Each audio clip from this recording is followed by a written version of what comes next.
question of modern scientific issues like stem cell research, cloning, and AIDS research in Africa is often distorted for political reasons.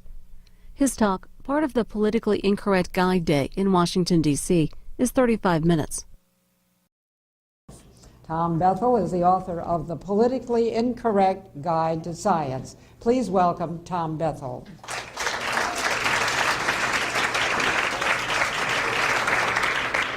Well, thanks very much, Phyllis. It's a great honor to be part of your program. We don't normally think of science, we normally think of science as being something that is distinct from politics, separated from politics by its methods. But the fact is that there has recently, in recent decades, I think, been a breakdown in what one might call the protocols of science. The whole idea of consensus has begun to replace the idea of a scientific theory. A scientific theory, even if 99% of the scientists in the world believe it to be true, can still be false. But if you have the idea of consensus replacing the idea of true science, then you get a breakdown in the whole system, and this is what's really been happening. One famous scientist who did hold out against the consensus was Einstein in the realm of quantum mechanics. There was a very strong consensus, and he, I must say, valiantly really did uphold the scientific tradition by saying, no, it can't possibly be right. He held out against it almost alone. And the dispute between them, in my opinion, is still not really resolved. Now, the crucial point to understand is what's really at stake here is money. If government funding. If you have an activity, as science is now, that is largely government funded, then I think that it's very hard really to conduct real science under those conditions. The fact of the matter is that scientists need grants, government grants, and they're in a kind of unannounced alliance with journalists who need headlines. Now, think if you're in one of the leading fields in which this is all happening today is, of course, global warming, climatology. If you study that field and you basically say, your position is, well, it looks like pretty nice weather, I don't see any problems with the climate for the next however many years, and you want a grant, or you say, big crisis coming, which one do you think is more likely to get funded? There is $2 billion a year of government money going into climate science, compared with small, and if by comparison Exxon, where it funds a think tank in Washington, D.C., like the Competitive Enterprise Institute, who was speaker from that organization, will be speaking later on in this program. He wrote a book on the Politically Incorrect Guide to Global Warming. What gets the attention? The few $1,000s from Exxon or the $2 billion from the government? Exxon gets all, the oil companies get all of the attention. I mean, what is the issue here? You know, there's a more fundamental issue almost, which if you read Science magazine, the idea of how much and to what extent government is continuing or is increasing the funding of science is just an absolutely top preoccupation of the magazine. They have a story just about every issue on it. And the unstated assumption is that the more money that goes into some enterprise, the funding of science, for example, the greater progress science will make. And that itself has never really been demonstrated. A good example in a slightly different field has been illustrated in Washington in the last couple of weeks, where the Washington Post has been doing a tremendous series on government public schools in Washington, D.C. And they pointed out that in Washington, D.C., the public schools have the largest or second largest or third largest funding per capita, per pupil in the country. And the test scores are the lowest. So it may actually go the other way around. The more money that you spend on something, the less progress is made. I mean, that would make quite an interesting article for Science magazine itself to investigate and see what kind of correlation they could come up with. So basically, scientists are driven, in this model, they're driven by a sort of self-interest. We want to be funded. This doesn't necessarily apply to all of the subjects that I write about in my book. For example, I have a couple of chapters on what Jonathan Wells was talking about, evolution and intelligent design, where we are talking about really a very fundamental ideology or religion, really, essentially, which is they perceive as being under attack, but by intelligent design. But it's useful to think of it this way, you know, that it's all a matter of funding. Where is the money coming from and who is it going to? The buildings, many of the buildings at the campus of the National Institutes for Health in Bethesda are named after congressmen. They have in big letters at the top of the building the congressman who is the chairman of the committee that provided the funds for one of the involved in providing funds for the NIH. There's the Lewis Stokes Laboratory building, for example. He was a congressman from Ohio. And at the ceremony when they unveiled the building and they gave him the apparently surprising news that it was going to be named after him, he said, who would have thought it would happen to, you know, I'm just a kid from the Cleveland projects, you know, and didn't mention that he was on the committee, although somebody at the ceremony did. One assistant director of NIH gave the game away when she said, his word was his bond. You could take it to the bank, and we did many times. I thought that was quite good. So the take-home lesson really is, from this is, if you hear of some new great scare, bird flu, some chickens died in the Orkneys, unexpectedly, headlines, you know, bird flu is coming our way. Be skeptical. Don't just believe what they're telling you. You don't have to assume that they're lying, but you should not just believe it. You should try to adopt an attitude of doubt, skepticism. What is really going on here? Is there a government agency that needs to get its funding up, which happened with the bird flu scare? The National Institute for Allergy and Infectious Diseases was faced with a budget cut. And this huge headlines started to come up, and of course the bird flu scare never materialized. And this, we're seeing this basically every fall now.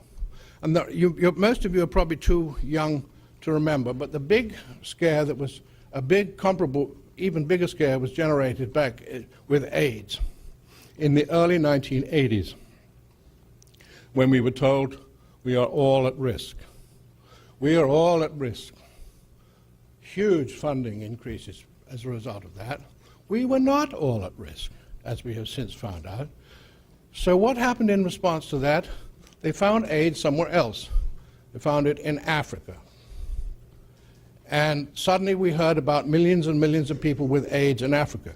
But there was one little thing that they didn't tell us, or at least if you had to look real hard to find out, that in Africa they had a new definition of AIDS called the Bangui definition, where they didn't have to do an HIV test to decide that the person had AIDS. They could just see someone who was emaciated and had various health conditions and say, ah, there's an AIDS case. And they were thereby able to solve a couple of the big problems, that AIDS was not spreading into the general population. And there was another big problem, which is that infectious diseases do not normally discriminate on the basis of sex. You tend to get both male and female equally infected with the real infectious disease.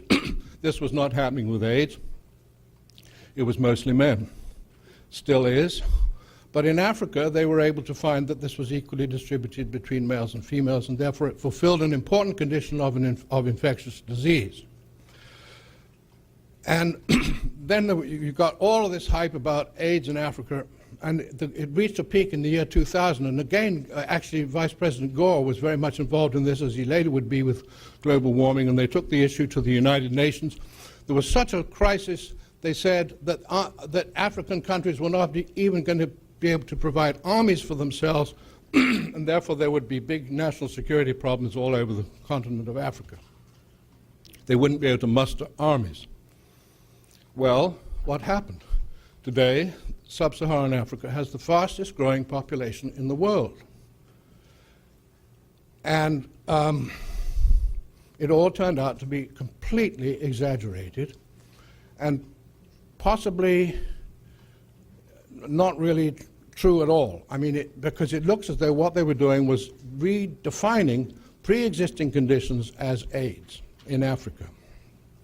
I have a chapter on this in my book, and I also touch on what is perhaps the most politically incorrect aspect of AIDS in Africa, which is that the public health conditions in Africa deteriorated dramatically after the colonial rulers of the various countries in Africa left. All of the conditions of water, clean water and sewage and so on began to deteriorate to the point where the public health circumstances in a lot of African countries was really appalling, and it has not really recovered to the colonial conditions. It was one of the people who wrote a book about this from the NIH, who actually went back to Africa, Central African Republic, I think, in the 1980s. He had been there earlier in the 60s, and he comments in the book about the decline in the conditions. In the 60s, he said you could turn the faucet in your hotel room and water would come out. By the 1980s, no water coming out. You had to go and somehow or other find it. Declines of that kind, in public health will result in conditions where, you get a lot of emaciated people walking around. Now, I wanted to say something to expand a little bit on what Jonathan Wells said about creationism and intelligent design and evolution, because you will undoubtedly hear it said many times that intelligent design is nothing but creationism in disguise. It is not. It is a very different thing. Creationism is essentially separatist in spirit. It consists of people who say, look, we have the Bible. We believe in what we read in the Bible. You people can do your science. That's okay. Just don't interfere with us. We won't interfere with you. We can live separately in separate realms. Intelligent design is not like that. It is actually an aggressive critique of Darwinism. It is taking the war to the enemy, in a sense. It is saying you do not have the evidence for what you are claiming. Organisms, and at the micro level, the organs are far more complicated than you had imagined. There was a famous biologist in Germany in the 19th century called Ernst Haeckel, who said that a cell was nothing but a simple little lump of protoplasm. Turns out that it's as complicated as a high-tech factory, and they don't know how it got that way. There are hundreds of trillions of them in the human body. They don't know how they've all formed together to form a human body or any kind of a body, of any animal. They just are unable to figure that out. You can't tell by looking in the DNA because all the cells have the same DNA, it appears. So I also wanted to draw attention to recent findings with regard to the DNA. The evolutionist argument was that you've got these string in DNA, the DNA molecule of 3 billion nucleotides in sequence. And they claim that 98% of that is just what they call junk. It's not really doing anything. It's evidence of evolution. It all just accumulated, and it's sort of random garbage. So that was, so to speak, that was and is still treated as evidence for evolution. Now, the recent findings, here I guess I'm slightly contradicting myself because the findings are coming from the Human Genome Project, which was and is government funded, are showing that it is, in fact, it appears that the whole DNA is used. There is no junk. So the evidence for this is an important element of evidence for evolution, which is basically disappearing before our eyes right now. These pieces of a big article came out on this in the Washington Post about 10 days ago, and I was interested to read a quote in Wired magazine where they said about these discoveries, new discoveries, where it said, a surprising group is embracing these results. And the surprising group was people, the advocates of intelligent design. Well, you shouldn't regard it as surprising. They shouldn't regard it as surprising. I will make this prediction that the advocates of intelligent design will embrace all findings, all scientific findings that arise at the molecular level and at the fossil level. The fossil evidence, of course, as Jonathan said, is not really very good. A famous paleontologist at the British Museum, Colin Patterson, told me once, he said, a fossil is just a mess on a rock. You can't really tell very much from it, but you can't get the kind of detailed information that you can get from living organisms. But they will, intelligent design advocates will welcome all the evidence. It is the Darwinians who are going to have a hard time with it, who are going to have a hard time explaining how these incredibly complex organisms and organs arise and did arise. So I think actually the science, in other words, is going to, there is no conflict between religion and science. That was all a complete fiction. It's all going to, the evidence, the scientific evidence is going to support, I would predict, intelligent design, not random chance evolution. I wanted to say something also about global warming, because this is really the leading issue right now in the realm of politically correct science.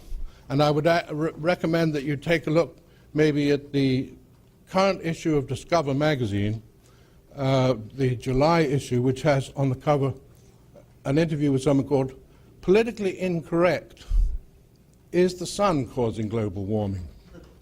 And it's actually quite an interesting article about an interview with a Danish scientist called Henrik Svensmark, who makes a strong argument that the sun is really what is, that there are changes taking place there.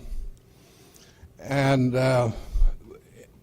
incidentally, I also wrote an article more recently, it's not in my book, but about how they have discovered that the ice caps, CO2 ice caps on Mars have been shrinking since they had this orbiter going around it, be able to make very accurate measurements. It's been shrinking since the late 1990s, and they're also finding evidence of warming on Neptune and Pluto. Of course, they don't really want to hear about this because they don't have SUVs on Mars, as far as I know. It's really an opportunity to, I think, go after the oil companies. And, you know, they used to try and make arguments, sort of socialistic arguments, for impeding the free market system, and they, to some extent, are now able to replace those arguments with scientific or pseudo-scientific arguments. The essential point, I think, to bear in mind, to realize about global warming is that it is an incredibly complex subject. Climatologists are generalists who have to try to know something about oceans, the atmosphere, clouds, volcanic activity, dust, solar variation, magnetic fields, cosmic rays, and I've just named a few of them. We know that they can't really, that making long-range predictions is incredibly difficult. We know that if someone says, well, what's the weather going to be like next week, we don't really necessarily believe what they say. They will be suitably vague on the subject. Saying what the weather is going to be like 100 years from now is just an absolute absurdity. So the honest climatologist is someone who will say, well, we're not really sure. You know, it could be this, could be that. And the politicians have seized the day, or the scientists who believe that it is appropriate for them to leap into this breach with their own certainties, have been able to prevail in the public debate. Because of this, you've got a sort of uncertainty, the real uncertainties of very complex science on one side, and the political certainties on the other. So you should be aware of that. We don't know what the temperature was in the past, really, if you think about it. They didn't have thermometers. They have to look at ice cores. They have to look at tree rings. They have to look at fossils. And say, well, and we're talking about tenths of a degree, you know. So again, you can accept, I think with global warming, the position to take is say, okay, there has been some global warming in the last 30 years. The argument, incidentally, on the Mars findings, where they found shrinking ice caps, is they accept that these ice caps have been shrinking for the last, but they say, well, we don't know, it hasn't been going on for long enough.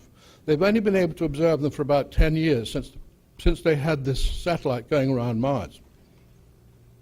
So they say, well, we don't have enough time, which is a reasonable reply. But the same argument also applies to global warming itself, which has not been observed to have gone on for more than about the last 30 years. You know, in the eons of time in which we know that temperatures have been fluctuating up and down. I'll just say something on the stem cell debate, because this is another issue that is very much on the front pages, or has been. And I would advocate here that not to be distracted too much by the ethical debate. The moral objections to the use of embryonic stem cells, okay, I'm not arguing with the moral objections, but I'm just saying that this has been used as this huge smokescreen to obscure the science of embryonic stem cells, which they have been able to make no progress on. And they will say, well, we haven't been able to make any progress because the government hasn't been funding it. Well, that's false in various ways. In the first place, the federal government has been funding it in a limited way. Secondly, the research has gone on for about the last 9 years. I think it was in 1998 where they first started to make these dramatic claims about embryonic stem cells. Funding is going on full speed ahead in about 10 countries in Europe and all over the world, wherever they can. It has also been funded in California, and states are beginning to fund it in the US, and private funds also. Places like Harvard have their own stem cell institutes where they're all doing research on this, and they haven't been able to get anywhere. The claim is that an embryonic stem cell can be coaxed into the kind of cell that we need. For example, in diabetics, pancreatic cells are wiped out by the immune system in juvenile diabetics, so they want to get these pancreatic cells and to grow them, be able to grow them up from the embryonic stem cells. They have never been able to do it. And it's just too complicated. They know that when the whole organism develops, you get the pancreatic cells in there, but to take one out, it's like saying we can take this pupil out of this very successful school and give it homeschooling and coax it to become the kind of individual cell that they want. They do not know how to do that. They have never been able to do it. So try to focus on the science, and if they just say, well, it's because you guys won't allow it to be funded. It is being funded. It has been funded for the last decade all over the world. There are various other issues that I talk about in my book. Nuclear power, it's very important that the US get on board and start to build nuclear power stations again. There are dozens of nuclear power plants being built all over the world, or not all, in a lot of countries, particularly in China, and they are not going to put up with the kind of nonsense that we've seen in the United States, where a few scaremongers are able to get up and stop the whole industry from being developed in the way that happened with nuclear power. One important thing there's one important confusion that I notice often in print. They talk about the half-life of uranium or plutonium. Just bear in mind this one point. If it says there's a long half-life of 1 billion years or hundreds of millions of years, this means that the substance is not dangerous from a point of view of radiation. It is the short half-life, where it's minutes or hours or days, where the radioactivity is occurring rapidly, where if you're in the proximity to it, it's going to impinge on the cells of your body all over the place quickly, that's when it's dangerous. If it's just going blip, blip, blip slowly, it's not dangerous. There was a famous case I reported in my book of a scientist who who offered to Ralph Nader, he said, I will actually eat some plutonium, swallow it, if you will eat the same amount of coffee, because Nader disapproves of coffee. And Nader wouldn't take him up on the bet. So this was a nuclear scientist who understood that plutonium in the body, of course it was going to pass right through, wasn't going to be there for long, but was not going to do him any harm. Long half-life is not dangerous. I also have chapters on hormesis, which I'll end on this. Radiation and chemicals, it appears. I've got 2 chapters on this, and it was never, in all of the discussion of my book, it was never brought up. Some chemicals obviously are poisonous, but it's the dose that kills you. And the idea of hormesis and radiation is a high dose of radiation, okay, as I explained, it will kill you. A high dose of poisonous chemicals will kill you. But if you reduce the dose down to a certain point, it doesn't just get to the point where it doesn't do you any harm. It appears that it actually does you good. Low dose radiation, low dose of toxic chemicals are actually beneficial. Look, if you read the label on the multivitamin, multivitamins have chemicals in them that would kill you if you took them in a large dose. But a convincing argument is made that in low doses these things are actually good for you. So the whole dosage argument, in considering all of the scare stories, we don't hear nearly so much of this now because it's all been concentrated on global warming. But all the scare stories about chemicals that we used to hear were all absolutely wrong. Okay, Phyllis.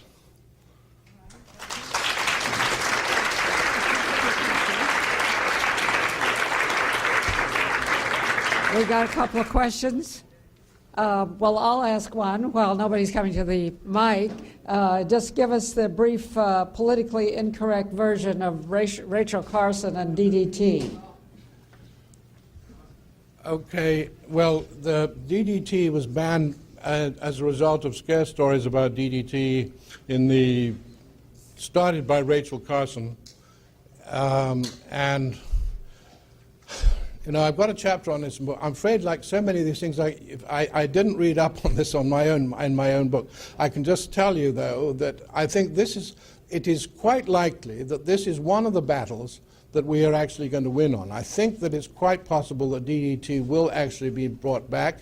It has been demonstrated convincingly that the spread of malaria, where DDT was banned as a result of the results in the death of 100 million children a year, which is, you know, a true catastrophe.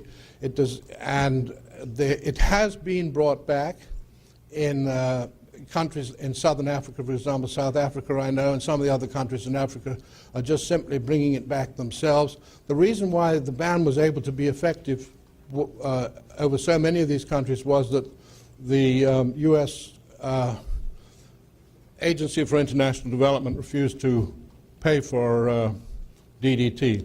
The argument was made that the DDT was harmful, would cause the thinning of eggshells and various other hazards, none of which have been completely verified at all. So I do remember making this point about DDT, that the restoration of DDT is one of the very few arguments, very few positions that is supported by the editorial pages of both the Wall Street Journal, which is conservative, and the New York Times, which is liberal, which made me think that they're probably going to eventually overturn that ban. I was just wondering if you might be able to speak a little bit more to the other forms of stem cell research, such as adult and umbilical cord, and kind of what you see as the future for those might be. Well, yeah, I know a lot of people, there are claims made that the adult stem cells are much more effective and that they have shown that they actually do function. Now, when the research that I did on this about 18 months ago, there were, you know, the people who had looked into this, said that you could apply some sort of adult stem cell therapy to somebody who couldn't walk up the stairs anymore because he had a bad heart, and then after that he could walk up the stairs. But I'm still not really convinced that the adult stem cells treatments are really have been convincingly demonstrated to work. I hope they do work, because obviously the ethical objections do not apply, and it would be nice to think that we do all have spare parts ready to be mobilized in our own bodies. I mean, obviously another advantage is that the problem with the embryonic stem cell treatment is that the body's immune system is immediately going to come in and wipe it out anyway, even if they can get these cells to function, because they're going to be coming from somebody else's body. And that would not apply to adult. Hi, I actually have a two-part question. The first part is you talked about the difference between creationism and intelligent design. I just wanted to know exactly what you mean by that. And the second part is, are you familiar with the Answers in Genesis organization and Ken Ham, who's the founder, and the huge new creationist museum built in the Midwest, which is, all based on the Bible, taken directly from Scripture, right. Yet it is extremely scientific, and even, atheist scientists have recognized it as an amazing museum. No, I agree. I mean, I think that we shouldn't necessarily be too intimidated. Intelligent design advocates shouldn't necessarily be too intimidated by the idea of creation. Incidentally, you notice they always talk about creationism and evolution. We should put it the other way around, evolutionism and creation. I mean, we do see creation all the time around us. Everything that we see in the human world is created by man. So I'm certainly not opposed to the idea of creation, but we do not. But the point is, the intelligent design people do not necessarily have any interest in what the Bible says. It can be studied and is studied by people who are not Christian at all. It does not depend upon the Bible. It does not depend upon revelation or anything of that nature. It purely as a matter of investigation, scientific investigation, they're saying this cannot have happened by accident, by any series of accidents, no matter how many million years or billion years you give yourself, it's not going to be enough. Last question. I know this is probably the second most pressing question after global warming for liberals, and I really just want to get the truth of the matter. Are the bees really disappearing? That is actually quite an interesting one, because I haven't really studied it, and it's all happening quite recently. But as soon as I read it, I thought, this is interesting, because it's not just one of these scare stories. It's not one of these things that has been drummed up in order to increase the budget of the NIH or something. It looks like it's something real. What the cause is, what the explanation is, I do not know. Thank you. All right. Well, for the answer to many other questions, you can read The Politically Incorrect Guide to Science by Tom Bethell. Thank you very much, Tom Bethell. Thank you. Thank you very much. Tom Bethell is senior editor at The American Spectator and author of The Noblest Triumph, Property and Prosperity Through the Ages. This event was part of Politically Incorrect Guide Day, sponsored by the Eagle Forum. For more information, visit eagleforum.org.